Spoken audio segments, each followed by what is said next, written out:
விடுறா, அதான் எல்லாம் பேசி முடிச்சாச்சல்ல. அவனுக்கு சேர வேண்டிய பங்கு வேணும்னு கேக்குறான். அப்பா, அம்மா சொன்னதுல பாதி நான் ஏன் சொன்னேன்னு வச்சுக்கோயேன். மீனாக்கு பணதாசெல்லாம் கிடையாது. சொல்ல போனா இவங்க 2 பேரும் சேர்த்து வைக்கிறதுக்காக அப்பாட்ட ஓகே பா, விஷயம் எப்ப கிளியர் ஆயிடுச்சு. நம்ம நாட்டு ஆரம்பிச்சது உன் மாமனார் வீட்டு சொத்துல இல்ல, நம்ம அப்பா வீட்டு சொத்து. வச்சு சம்பாரிச்ச பணம் அதுலதான் நீ இப்ப உன் கடையை ஆரம்பிச்சிருக்கிற. அதனால இப்ப என்ன பண்றோம், மாத்திரியா? ஓ, நீ ஓனர் ஆகலான்னு பாக்குறியா? டேய், நான் ஏற்கனவே அப்படிதான்பா. இப்ப நான் யாரா? நீ கணக்கு வழக்கெல்லாம் பாத்துக்க. என்ன மீனா, கரெக்டா இருக்குமா? அப்பா அடிக்கடி உன்னை செக் பண்ணிக்குவாரு. 2 நாளைக்கு ஒரு தடவை.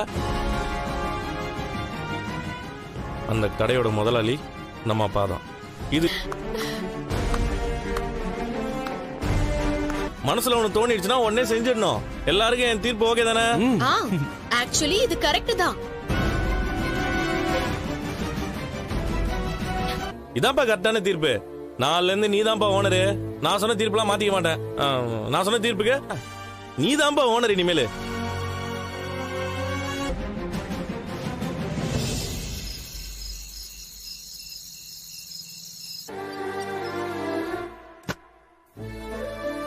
போகாதுன்னு நினைச்சேன்.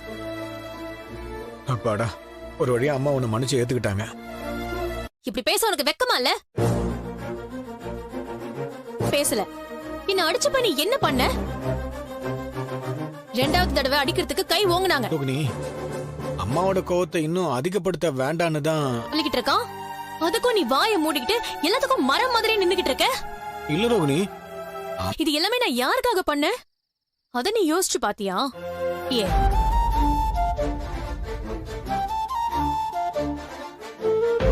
உங்க அப்பாதான். உங்க அம்மா என்ன பண்ணிருக்காங்க ஆனா உடனே போட்டு கொடுத்துட்ட. அப்ப உனக்கு எம்பாரசிங்கா இல்ல, மனசும் கஷ்டமா இல்ல. அந்த ஜீவா பணத்துல நான் எனக்கு எதமா ஷோரூம்லயே இருந்தேன். இப்ப கூட ஒரு சாரி கூட கேக்கல நீ. நான் என்ன தப்பு பண்ணேன்? அதுதானே கூட இல்ல. ஓனர்ல இருந்து இறங்கி அந்த ஷோரூம்ல வேலை செய்யறவன் நான் இல்லனா உன் நிலைமை இதுதான். ஆனா நீயே என்ன விட்டு கொடுத்துட்ட. ரொம்ப சந்தோஷம். உங்க அம்மா சொல்லல என்கிட்ட பேசாம இருப்பியா? ரோஹிணி, ரோஹிணி வேணாம், வலிக்கோ. நில்லு நில்லு. அம்மா சமாதானம் ஆயிட்டாங்களான்னு கேக்குற? இல்லன்னு சொன்னா காலையில வரேன்னு சொல்ற. பண்ண மாட்டேன், வலிக்குது. பண்ண மாட்டேன், பண்ண மாட்டேன், பண்ண மாட்டேன், பண்ண மாட்டேன், பண்ண மாட்டேன், பண்ண மாட்டேன். தெரியாம ஏதாவது அடிபட்டுற போது. அது இல்ல மீனா, அந்த ரூம்ல அவனை போட்டு நேரம் வெளுத்து வாங்கிருக்கோம். அடிக்கலாமா செய்வாங்க? அதெல்லாம் போட்டு நல்லா கும்மி இருக்கும். ஏங்க, அத நான் என்ன அறியாமலே பண்ணிட்டேங்க. எங்க இருந்து அந்த தைரியம் வைப்புல வந்த பணம்ல அது. நீங்க சரியா தாங்க சொல்லிருக்கீங்க. அன்னைக்கே சொன்னேன், நீங்க வக்கீலுக்கு படிச்சிருக்கீங்க. நீங்க சரியான தீர்ப்பு சொல்லி மாமாவை கடைக்கு ஓனர் ஆக்கிட்டீங்க. அதான நியாயம். கஸ்டமரா வருது. இதுல இருந்து என்ன தெரியுது? என்ன தெரியுது? உண்மைங்கிறது சூரியன் மாதிரி பட்டு நேர்மையா சம்பாதிச்ச பணம் அது. அவருக்கு தான் அது சேரணும்.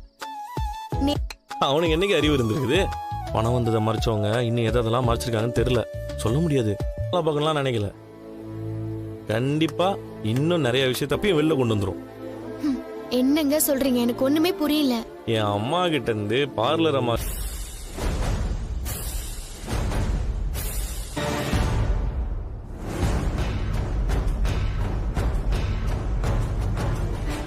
வாங்க ஆண்டி. நீ ஏண்டா நிக்கிற? உட்காரு.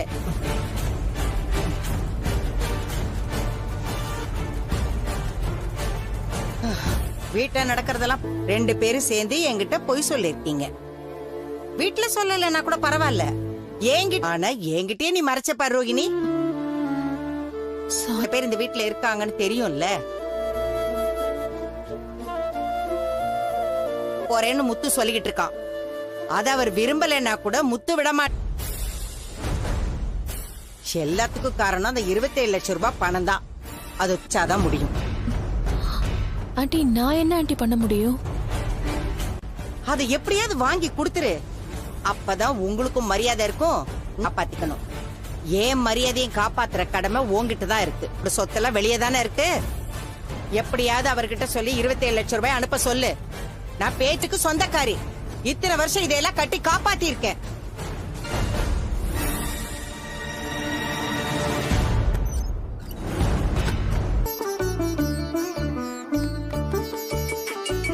சரி அப்போ ஒன்று பண்ணு உடனே 2 மாலை நல்லா ஃப்ரெஷ்ஷா இருக்கிற மாதிரி பெருசா 2 மாலை வாங்கிட்டு வந்துரு.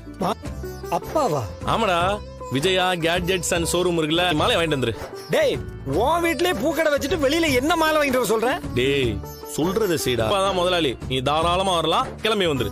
மாலை மறந்துடாத. அப்புறம் தான் இருக்கிற சீக்கிரமா போய் ட்ரெஸ் மாத்திட்டு வாப்பா. பாப்பா நல்லா புது சட்டையா போட்டு வாப்பா, இன்னைக்கு உனக்கு பதவி ஏற்பு. எதுக்கு விடுறா, அவன் புத்தி கிட்டு இப்படி பண்ணி தொலைச்சிட்டான். அதுவும் மட்டும் அவனை எப்பவுமே யாராவது ஏமாத்திக்கிட்டே தான் இருக்காங்க, அந்த ஜீவா மாதிரி. இல்லனா இவனா தேடி போய் யார்ட்டையாவது ஏமாந்துடுறான். இந்த அதெல்லாம் வேண்டானா விடேடா. இன்னும் வரலப்பா, நீ தான் சரியா கணக்கு உனக்கெல்லாம் பாத்துப்ப, இல்லனா மொத்தமா எல்லாத்தையும் விட்டுட்டு தான் நிப்பான். ஏங்க அப்படியெல்லாம் யார் மனசையும் கஷ்டப்படுத்தி சந்தோஷப்பட தெரியாது. அவர் அண்ணனோட இருக்குது, அதனால அவனுக்கு கண்ணு முன்னு தெரியலப்பா. இஷ்டத்துக்கு என்ன இல்லாமோ பண்றான். திரும்பவும் அதை வாங்குறேன் இதை வாங்குறேன்னு சொல்லிட்டு இது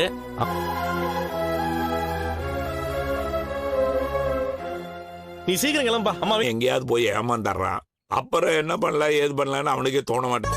எங்க உங்களுக்கு காஃபி போட்டு எடுத்துட்டு இப்ப வரவா? அதுக்கு எங்க இருக்கு நேரம்? அப்பா பதவி இருக்கிறத பார்க்க போனாமா? நீ சீக்கிரமா போய் கிளம்போ.